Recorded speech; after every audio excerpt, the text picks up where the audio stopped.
Shalom, fellow autistic people. I'm Lord Miles, the last great British explorer, and because I go from so many countries, I understand the geopolitics, guys. I pissed off a lot of people last time. 1.5 billion Indians, I pissed off a whole of Israel, and of course, I've lost a lot of my funding because of course I was a Fed and they were paying for all my expenses. But guys, I travel for a living. I go to all these countries right here, and that means I understand all the geopolitics. And guys, if you're watching this, you're definitely autistic. There's an ancient spell in this video right here, so if you're not mega if you're not mega autistic, you're not even able to watch it, it just comes with an error. So if you're watching this as a normal functioning member of society, I have no idea how you actually got into this, but good for you for hacking into the magic spell of my autistic YouTube video. But guys, right here, we're going to start off with a very simple topic and how to solve it, because I have all the answers and I'm absolutely right in everything I say, and nothing should be taken as a joke, guys. I'm going to resolve a very easy geopolitical issue, and it's Israel versus Palestine. Should be very easy to discuss.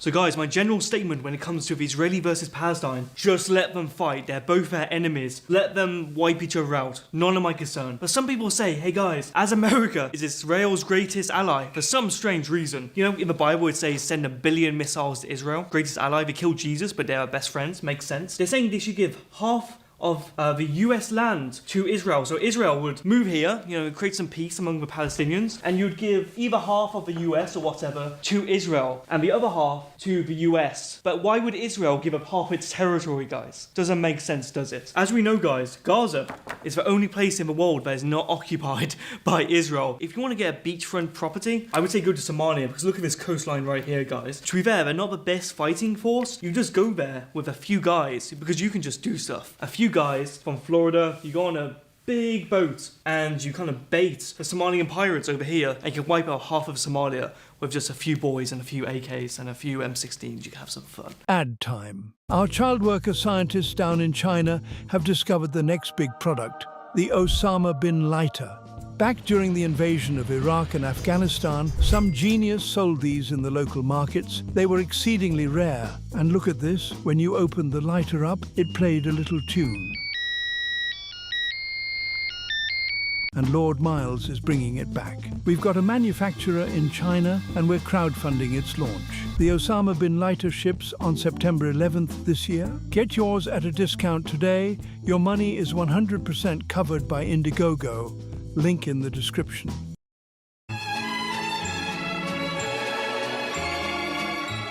So guys, as you know, I did piss off 1.5 billion Indians with my recent comments about nuking India, which made it to the Indian Times, and also me calling India very stinky. This is my personal opinion on basically 1/7 of the world's population. Truthfully, guys, if India quietly sunk into the ocean, 50 feet into the ocean, or even rose up 500 feet and dropped out of the sky, I would not care and it wouldn't matter a whole lot. There's been nothing good that's come out of India from my point of view personally. And to be honest, every time I go on public transportation, there is a smell, and I won't say for my monetization purposes where that smell comes from, but we all know, guys. I go back to Barry Stanton, he had some good points. He's actually a friend of mine, lovely fellow. India are not geniuses, guys. With India, they are not the greatest AI geniuses that Elon Musk thinks. He thinks the whole of India is basically go to the US, and the US is going to make billions in AI research. But if you look at the biggest competitor of AI research when it comes to the United States, China, they have almost 0 Indians. Imagine the White House staff talking, they're going, wow, the UK, where I'm from, have a ton of Indians actually. I wonder how their tech sector's doing, they're probably booming. No. Absolutely not. Our tech sector sucks. So guys, India is not the answer right here. And to be honest, I've gotten in contact with a lot of Indians. A lot of them are Christian. A good percentage of India is a Christian nation, which is very good to see. And they always talk about how the Hindus persecute the Christians very badly. So they're not our friends, guys. They hate us in India immensely. And I think they are our genetic enemy. And guess what India loves? Israel. Think about it. And if you go to India as a white girl, don't do it. It is not safe. At best, you're going to be harassed. People who want photos, who can claim later they slept with you. And at best, you're going to have several men hold you down and do unspeakable things. And I say several men because the average bone mass, the average strength of an Indian man is actually less than a white woman's. There's actually a study for that. I've shown it on screen right here. It is true. For some reason, Indian guys has a weird obsession with poo and cows and human feces. It's not hygienic, guys. The thing is, if your most holy river is is constantly dumped in and treated like trash is not good. Rivers in England, rivers in America, they're not holy, of course. We don't believe that God ordained these rivers. However, we treat them better than the holiest rivers, the Ganges in India. When the British were here, they would actually bury women alive next to their husbands. And the British Empire, God bless all those members, God bless the Empire, put a stop to it. British India was very good. And to be honest, guys, the Indians, I believe it was JFK said, the Indians very much suck up to people. They're very people who brown nose. They kiss their bosses' asses. So I think the British India should deploy once again and invade India and take all its natural resources. Now people say, guys, well, 1.5 billion people. You can't do that, Miles. But the thing is, guys, have you seen the Indian army? Not good. 300 years ago, 200 years ago, when the British Empire went all the way around here and invaded India, they got on a ragtag team of people in wooden boats that went halfway across the world into unknown territory where we didn't have maps against several million Indians, a few thousand, and somehow we won. So we must return to tradition, guys. But it's also very sad that the British Empire has failed, unfortunately. I had a medal I found from the 1920s, and it said, the British Empire, what we'll have, we'll hold on to. And 100 years later, I couldn't be more sad and more wrong. So big L on our part, but we shall return, guys. India basically has said, in the modern day, we stole something like $50 trillion worth of Indian resources. And, it all went to England and somehow can't be accounted for. But it's saying 50 trillion, more than the world's GDP, apparently we stole from India, because apparently India was just such a utopia before we came. They weren't infighting or anything. And we just preyed on downfall. They keep saying we need reparations for India. I humbly disagree. So I've increased the prices on my merchandise on my website to India for 50 trillion. Because you know what? If we took 50 trillion and they're upset about it, I'm going to take another 50 trillion. As you point out in the last video right here, there was no New Zealand, and there wasn't even New Zealand on the map, which, to be honest, politically how New Zealand is, no surprises there, no one really missed it. It's just a random island that's now irrelevant, unfortunately. But, to compensate, guys, this map has accidentally, I didn't plan this, has 2 New Zealands. But we're going to talk New Zealand politics, guys. So as you know, it's part of the Anglosphere, which is basically Britain went there and conquered this land right here. And apparently the natives, or the so-called natives, are called the Maoris. And they're saying, oh, we should have native rights and this is our native land. They aren't even natives though. They genocided the local people and they took over, and now they're trying to play on our guilt, which isn't well-founded. Guys, we've all seen the Maori video of them in Parliament. Now, you could bring civilization to some parts of the world, and you do think, yes, they're going to integrate and they're going to recognize that we've done so much for them. And then they chimp out, and it just reminds me of this famous quote basically saying they will not understand your world, they'll burn down your beautiful oak door. Very sad to see, guys. These people should not be on New Zealand. I just say send them to, I don't know, Berta Wheel. There's a piece of land right here called Berta Wheel, guys. Now, when the British drew this very straight line between Sudan and Egypt, they basically said, okay, well, one country has to claim this piece of land here, and one should claim this piece of land. And you guys decide amongst yourselves. And of course, because these both sides are incompetent, they've both claimed for one piece of land, because this one has oil and sea access and natural resources and a native population. This side has nothing. So both sides are fighting over this land consistently, Sudan and Egypt, and no one claims this piece of land. So this is the last unclaimed piece of land. It's just sand. It's just sand, guys. So I propose we send all the Maoris to here, because to be honest, they're not making New Zealand better, guys. One thing about the Maoris too, which I do appreciate, they have this religion or this cult or whatever. Clearly it's wrong because I'm Christian and that's the only way, guys. The Maoris believe any land to them is holy, and the government has agreed and said any land that's holy to the Maoris, just on a whim, oh yeah, this is holy land, ooh, they get to claim, and no actual New Zealand person can use that land or anything. So if a Maori person comes up to you and says, actually this land belongs to me because it's holy in some weird backwards regard, they can just claim your land and there's really nothing you can do about it after a few years in court. So that's really, really retarded, guys. They keep talking about imperialism, but the Maoris are a warring tribe that killed all the actual natives of New Zealand. You know what the Maoris would do to humiliate other tribes people? They would go in, they would kill the chief, and instead of eating him normally like a civilized cannibal, they would cut him up and they would make sure their stomachs are empty, so they would fast for numerous days, 4 days, 5 days. They would eat the chief, they would digest him, they would basically poo him out, and they would do it all into a communal bucket or a communal pile. And then they would go to the tribe they've just conquered and said, listen, look at your leader right here. He's 100% poo-poo. So they would turn their enemies into poo-poo guys. And you're thinking these guys are going to be civilized and play ball with our things? Absolutely not. I think we should put the Aboriginals, the Abos, and basically war them against the Maoris. I just want to see what would happen, guys. I think it'll be interesting. And if you want to read more into that, guys, I highly recommend this one book by an Englishman called This Hard Practice. So just look on Amazon for it. Really good read, some very ancient historic knowledge that only your autistic friends would understand, and it will scare every woman away. So you know it's a good read. So guys, as well, we're going to go into depth on some African countries, guys. A few Africans that have internet and can understand these complex, nuanced topics have commented and basically said, oh shit, you can't say that about my crappy country that I live on $1,000 a year from. Oh geez, that country's utopia and white people destroyed it. Not true, by the way. But the one country that I am very interested in, guys, is Liberia. Because you know, I've got a local expert who came to Liberia, met General Butt Naked. You know that guy who ate children and fought naked and ate beating human hearts and did a million different things, then converted to Christianity, apologized, and now he's pretty much on death's door, unfortunately. But he's quite the fellow. I have a friend who basically came to Liberia. And where is Liberia? Right here. See how to say where is Liberia? Think about it, that it sums up its entire relevancy. But this guy's gonna come on and talk some truth nukes about Liberia.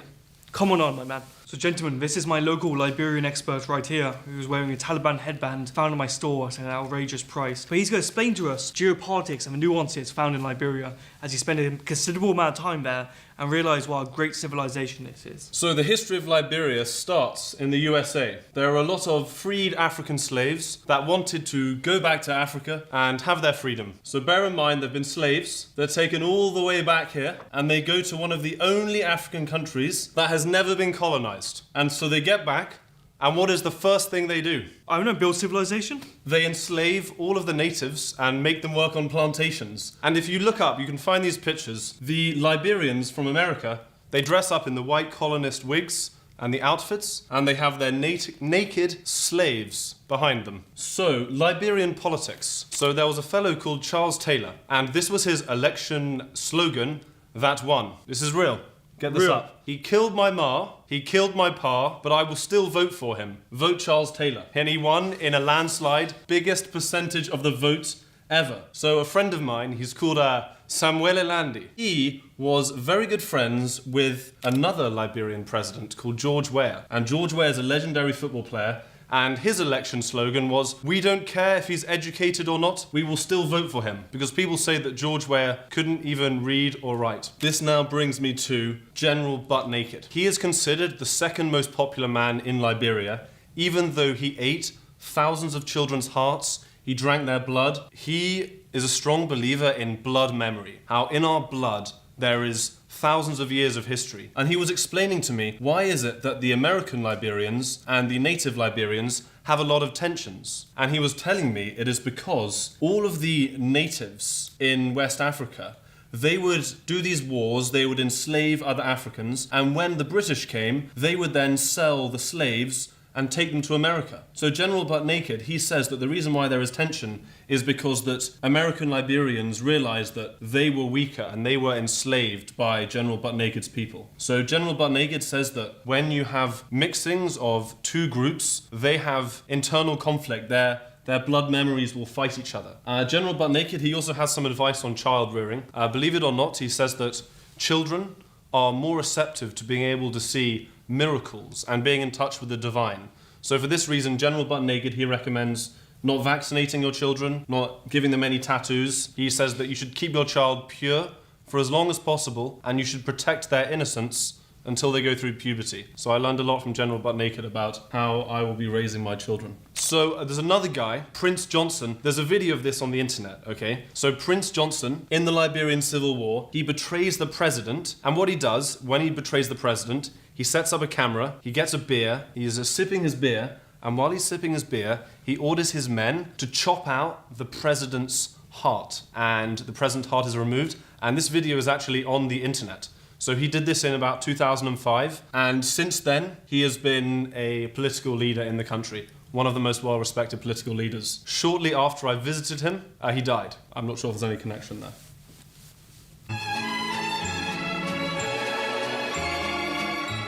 So guys, as you can tell, Liberia will be a superpower quite soon. But it brings us on to the next topic, which is St. Kitts and Nevis, a very small micronation next to Haiti, one of the great neighbours, one of the great civilizations. And if you come from one of these parts of the world, or Afghanistan, or a weaker country with a weaker passport, you may think, I want to travel, I've got all this money, but how do I travel with such a weak passport and no real embassies in my world? Well, did you know you can actually buy citizenships and passports by investment, which is what you do. You go to St. Kitts over here and you go, lovely chaps, I would love to buy a house, or I would love to give you $200,000, and that $200,000 will give you citizenship within a few months. And that means, because it's a very neutral country and it basically proves you're either a native or you're rich, you can go to Europe and cause a lot of crime. But we won't speak too much about that. The whole reason this legislation went through is because St. Kitts and Nevis was full of black people at the time, Caribbeans, and one white guy in Parliament basically was putting forward this legislation for this investment idea. And at the time, St. Kitts was quite poor, and there was all this debating in Parliament amongst the black people. And you know what this white wigger called out?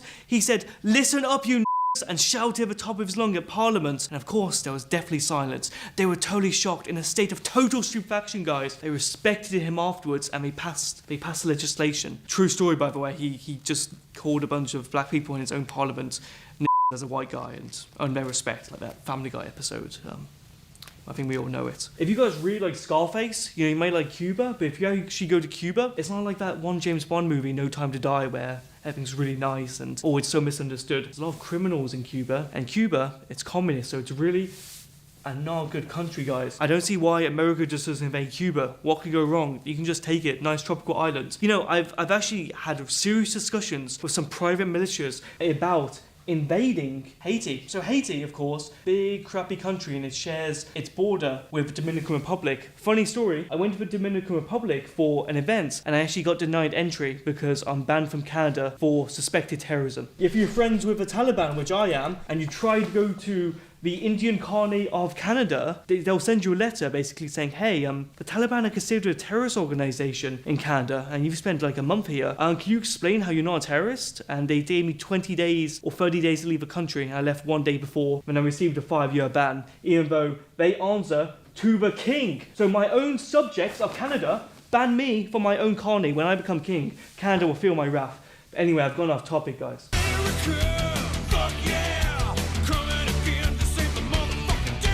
And speaking of colonization, guys, you've got the US talking about invading Canada and invading Greenland, and a lot of people are pissed off about this. I say it's long overdue, and I've got to be honest, the UK is clearly falling behind. I like Britain, I'm a British nationalist, but real recognises real, guys. The US is very, very powerful. Canada is right there. Most of the population live right on the border. A good chunk live right here, like 80% or whatever.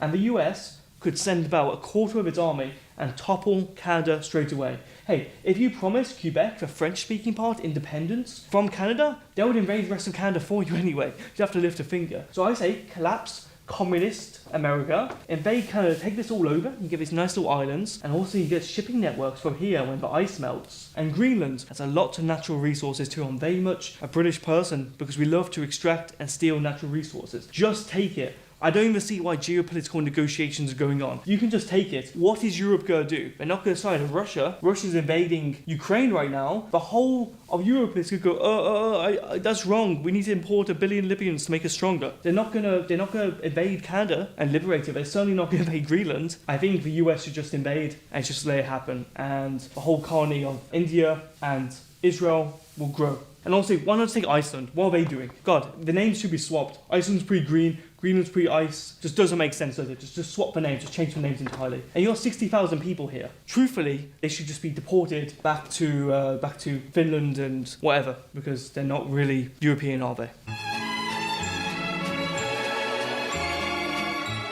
And this comes on to the geopolitics of England, guys. Now, of course, I somewhat live in England. I'm moving in a few months. However, I don't want to get too much in trouble, so I'm going to talk about some things very softly. You have to read between the lines. But you have England right here, and one of our greatest enemies that very few people know about is Norway. Norway and their fishing rights are ridiculous. So in the North Sea, around here, this is the North Sea. You call it the Norwegian Sea. We need to rename that. I think Norway needs to be knocked off the throne because Norway has claimed so much land for fishing, Britain is renowned for its navy. I don't see why we can't take the Faroe Islands right here. I don't see why we can't do that and just take over. The other thing is, guys, 200 miles off the coast of Scotland, so far away from civilization, because there's no civilization here, is Rockall Island. Rockall Island is a pointy, jagged rock that I'm going there in 2026. Has no value, basically, apart from the fact that Britain owns it. And you know what that means we own? Everything below it. And you know what we found out recently, guys? There's several $billion worth of oil here. And I don't know exactly off the top of my head, but I figured out it's about 7 to 8% of a British GDP. Now, I'm not a guy who goes, yes, GDP should infinitely grow, the GDP, who cares about the GDP? But honestly, the UK's economy is shafted because we're importing a billion trillion people from all these countries here, and of course they're not really making us great, are we? Great Britain, more like Met Britain. And the thing is, guys, because we own this land, we own this oil, and we've said we want to mine this oil. And we want to mine this oil because a lot of money. But the thing is, guys, Norway, the assholes they are, have gone to the UN. When have I ever signed a UN document? When have I ever joined the UN? Personally, why should I even listen to the UN? The Norway has gone to the UN and said, hey, listen, this land, this Rockall Island, is not technically habitable. And because it's not habitable, therefore you don't have a claim to the ocean around it. And then the UN just said, oh, okay then. And for some reason, in Norway, we listen to them, which is retarded. Why should we listen to the UN? We should invade parts of Norway, take all the fishing rights away from them, and basically tell them, what are you going to do about it? Norway has no military. Why should we bow down to them? But it's because we've got loads of women in the Foreign Office who are actually retarded. I've dealt with them. They are not smart people. The other thing is too, Ireland has also disputed Rockall, saying it belongs to them. They have not learned after the Troubles that despite the IRA, they cannot even take Northern Ireland. You know what? If they lay another claim to Rockall, I think we should invade a little bit more of Ireland until they learn their lesson. Do you know why God invented the wheelbarrow, guys? Not for potatoes, not for carrying potatoes, which is what the Irish would use them for, because that's all they eat. God invented the wheelbarrow so Irish people can learn how to walk upright. Honestly, I don't consider them European. I don't consider them white. Irish people, my genetic enemy. I'm with them on the whole mass immigration policy. It's very sad what's happening in their country. I wish them the best. I really do. And I wish the same wasn't true in England and the whole of Europe. And you know what? I'm unified with the Irish people until then. But when the problem of mass immigration is solved in Europe, my genetic enemy and I, which is Ireland, will do battle. I will defeat my enemy and take over this whole land here. And guys, you know what? We wouldn't even invade and conquer and exploit Rockall anyway. Because the funny thing is, guys, we have all these environmental concerns. Because gosh, guys, people may not be able to pay for heating and England is becoming impoverished. But God, we gotta look after the environment of a rock. Who cares? Mine the oil, extract the resources. Yes, be careful. Yes, don't dump oil in the ocean. But you extract it, you make a ton of money. Fair enough. If you go down right here to our territory called the Falkland Islands, you see this here. These islands have about 2,000 British patriots on it. And this island here had no native population prior to the British coming and taking it. And we live here, and I think 99.9% of the people living there have voted to remain British. However, for some reason, Argentina, the bastards, have basically wanted to take over the Falkland Islands for a while now. And they did learn from Margaret Thatcher, who, you know, during the British bad times, we were in a sorry state. Argentina thought we're going to take the Falklands and no one's going to question it, no one's going to really care. Thank goodness we went there and basically attacked them. But also, I disagree with Margaret Thatcher on this, because she went all the way across the world, invaded the Falklands, lost a few hundred men, a few thousand, whatever, to take back this island. However, we started at net zero and we ended back at net zero. We didn't gain or lose anything. We started at the same point and we lost resources. So guys, after we basically were invaded for the Falkland Islands and we got it back, we shouldn't have returned and celebrated. No. We should have nuked parts of Argentina and invaded and taken some very small, strategically important islands off the coast of Argentina. We should have subjugated Argentina and said, listen, you invaded us. We're never going to let you live that down. We're going to take you back. And you know what they're going to do? Argentinians, when they become richer after England kind of falls in 20 years, 30 years, we see the directions going in, I'm keeping it real. Argentina might try it again, because Argentina's hopefully going in a better direction now and they might try again, guys. I say we should have knocked Argentina on the floor so they could have never gone back up. Now guys, I'm going to go on a bit of a schizo rant because it isn't bad enough. There's one guy called Miguel Serrano. He believes, and this is his words, not mine, but he believes that mass immigration is actually by the Nazis, guys. So he believes that Hitler and his troops, his SS top soldiers, are waiting in Antarctica right now in secret Nazi bases when all the mass immigration is taken over and the West is destroyed and it's a rock bottom Weimar Germany 1930s levels. The top Hitler SS guys are going to come back and then reconquer Europe. So it's some sort of 150-year secret plan, guys. 150-year secret plan. But to be honest, Europe is kind of destroyed at the moment. I'm surprised they haven't come already because, trust me, you can topple it.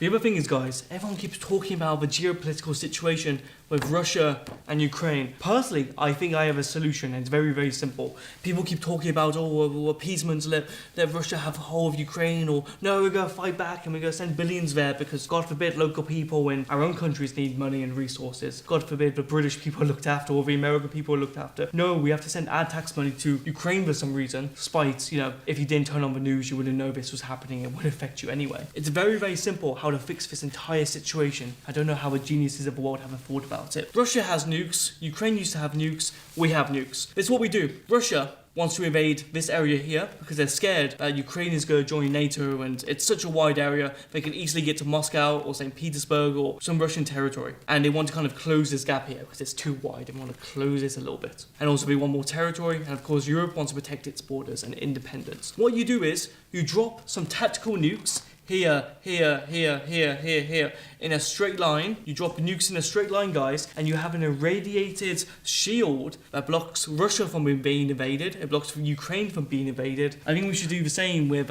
South and North Korea. Just let them be. Same with North Korea and China. Originally, by the way, General MacArthur, if you didn't know, we go over here, guys, with South Korea and North Korea. When the Chinese troops came in and started supporting the North Koreans and pushed the South Koreans and the Americans back to this line right here, and they all pushed back, it was proposed that we nuke a tactical line right here to keep the Chinese out, to keep the peace, because they believed that none of this area will be invaded because there's a giant, nuclear wall basically. But of course, this man was sillily turned down by the US president, saying, you can't just nuke random places strategically. I humbly disagree. We've got powerful tools and we should use it, and God gave us the technology to use it. God, I think America should have nuked most of the world after it first invented nukes, because you know what? It could have just conquered. It could have stopped the rise of the USSR, it could have stopped the rise of China, it could have stopped the rise of every other thing, but you've got some cowards in government who are afraid to make big moves. I disagree. If I personally had nukes, I would use them within one day. I would solve a lot of problems through nukes and bombings. And the other thing as well, guys, you've got the country of Turkey here. I'm just going to call it Turkey, guys, because let's be honest, you can't just change your name and your identity. It's pretty cringe. And you've got Greece right here. These two are arch enemies because they fought a few wars. I don't call it Istanbul, I call it Constantinople. It's a Christian, of course, and they really hate each other. With Turkey, they decided to ban DNA tests, and you know why they did that? A lot of Turkish people were taking DNA tests because they were Turkish nationalists. They hate Greece, and that technology became available in 2013. They were just curious, and they found out, they were on suicide watch because they found out that they're 90% Greek genetics, because the Greeks came over and used to own most of his lands, and these people grew up thinking they were Turkish and hated Greece for it, and actually suicide rates shot up, and the main reason was because these Turkish nationalists found out they weren't actually Turkish. Many such cases, guys. Same in Israel. DNA testing is banned in Israel because a lot of them are unfortunately very inbred, and also they're not really Israeli. They're not really Jewish. They found out they're mostly Russians, Ukrainian, and every other ethnicity, which is really bad for morale. These whole countries right here, you got Laos, you got Vietnam, you got Cambodia, you got Thailand. These are basically for lonely men, lonely white men who cannot get white women. This whole area here is for cheap living. So you go to Cambodia or Vietnam, by the way, and find a 4-star seafront hotel with breakfast included for 1 month for £350, which is $400. So if you're a digital nomad, it's a lovely place to live, Vietnam is. However, the whole country, if you go around Thailand, I passed through a Thailand airport, by the way, guys. I passed through Bangkok airport, I was flying from China, and I did not enter Thailand because the reputation precedes itself. If you go around Thailand airport, you'll find several transgender people, basically men LARPing as women, not very well, mind you, and full of very lanky, white pasty men holding hands and kissing in the airport. It's disgusting. I do not like this, guys. So this place here, I believe anyone who says they've been to Thailand should be imprisoned. Next one is about Iran, guys. So Iran prides itself in not having many homosexuals in their country. You know how they do that, guys? Instead of killing the homosexuals or whatever that they usually do in other countries like Afghanistan and Pakistan, instead they have state-sponsored transgender surgeries where if you're found out to be a homosexual, you'll be turned into a woman and then basically forced to bottom for other people. So it's a very bizarre country. I can't legally go into it too much. I don't personally agree with Iran. The only thing is, guys, a lot of problems in Europe and North America. Some rapes and murders happen, some stabbings happen, some acid attacks. It's very, very bad. In the glorious country of Afghanistan, which I frequent, they throw people that do these horrific acts off diving boards into empty swimming pools. And the Afghans, the Taliban were kind of embarrassed to tell me about this. You know what? I approve of that behavior. If anyone rapes my daughter, I would wish worse upon them. Trust me, I'm not forgiving them. I'll let God decide that, but they should be punished accordingly. Prison is more like a holiday for them because they don't have to work. Prison is just a big social event. God, they get gyms, they have TVs in prison. So it's not like they're learning their lesson, even if they go to prison for life. And plus, it still costs me the taxpayer money. So big on Afghanistan, guys. We can learn a lot from the Talibros because they're not our Talibos. If you're watching this and have made it to the end, well done. You've somehow managed to unfortunately handle my schizo ramblings, so you're not mentally right of the head yourself. But also, I just want to say thank you guys for watching my video. It's been a good one, and if you made your way through it and you thought this video was bad, just know 60% of my comments have been cut because they wouldn't be good for YouTube. I just want to say God bless you all, and if you want to donate a few bucks to me each month to support my work and chat to me in a private group chat and have some other perks, check out my Ko-Fi. It's like Patreon but better, and the link is in the description, guys, if you want to check it out. And same if you want to buy some Taliban merch. Do hit like and subscribe. God bless, and come back for the next video. Should I do a part 3?